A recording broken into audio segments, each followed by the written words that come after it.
وسهلا ومرحبا مشاهدي قناة مطبخي.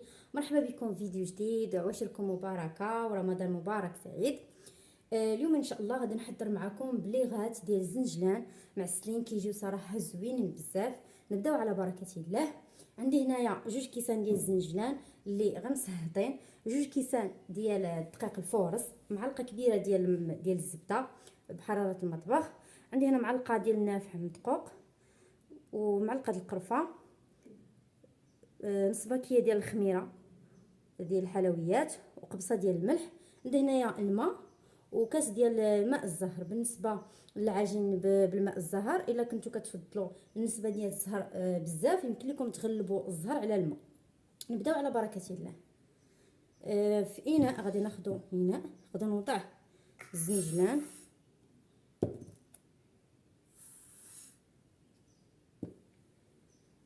وغادي نوضع الدقيق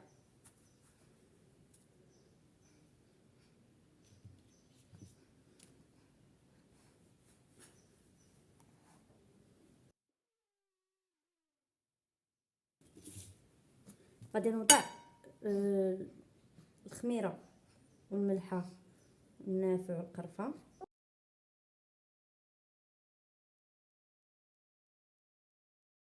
وغادي نخلط النواشف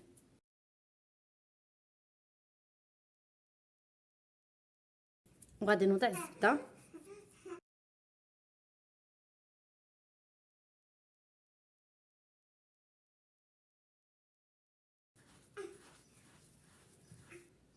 وغادي نضيف الماء ديال الزهر ونبقى نجمع به.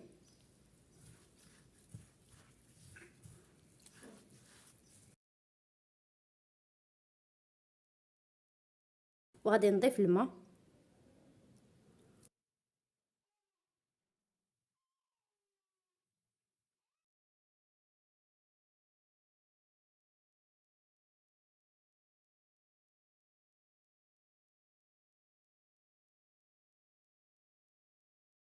من بعد ما جمعناها. ما خصهاش تجي قاصحه وما خصهاش تجي رطبه بزاف. غادي نوضعها في البلاستيكه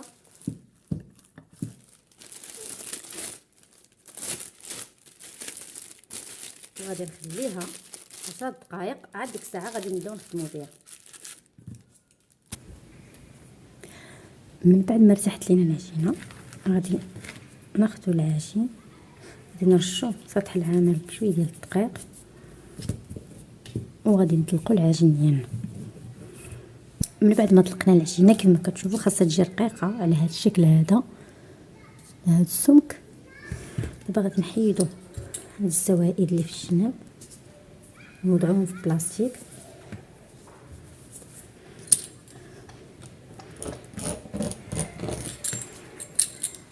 وغادي نقطعوا اشرطه بحال هكا.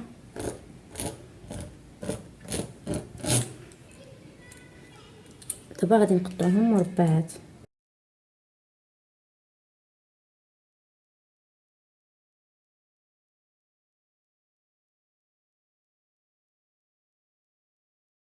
من بعد ما كملنا غادي ناخذوا المربعات بحال هكا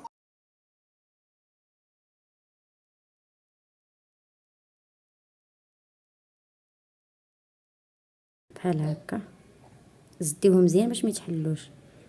على هذا الشكل هذا كناخذوا الجوانب وكنجمعوهم مزيان باش ما يتحلوش لينا. نبقى مستمره حتى نكمل الكميه اللي عندي كامله. كما كتشوفوا هذه هي الكميه اللي خرجت لينا العجينه. ودابا غادي ندوزو نقليوهم. كما كتشوفوا واش خدينا اناء وضعنا فيه الزيت، ودابا غادي نبداو نقليو.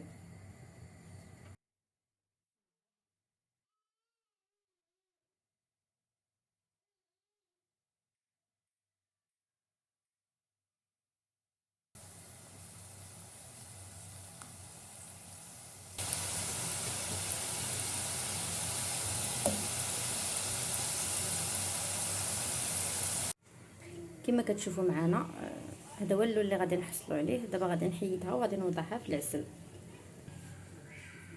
غادي نوضعها في العسل.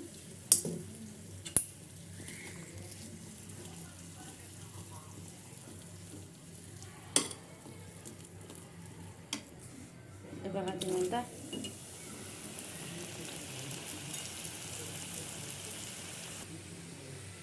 هنايا درتهم في العسل من بعد ما صفيتهم من الزيت، وهنا من بعد ما صفيتهم من العسل. هذا هو الشكل النهائي ديالنا ديال البليغات بالزنجلان. كيجيو الصراحه زوينين بزاف ومقرمشين ولذاذين بزاف بزاف. كنتمنى انكم تجربوهم. وعواشركم مبروكه ورمضان مبارك كريم، يدخل عليكم بالصحه والسلامه وطول العمر ان شاء الله.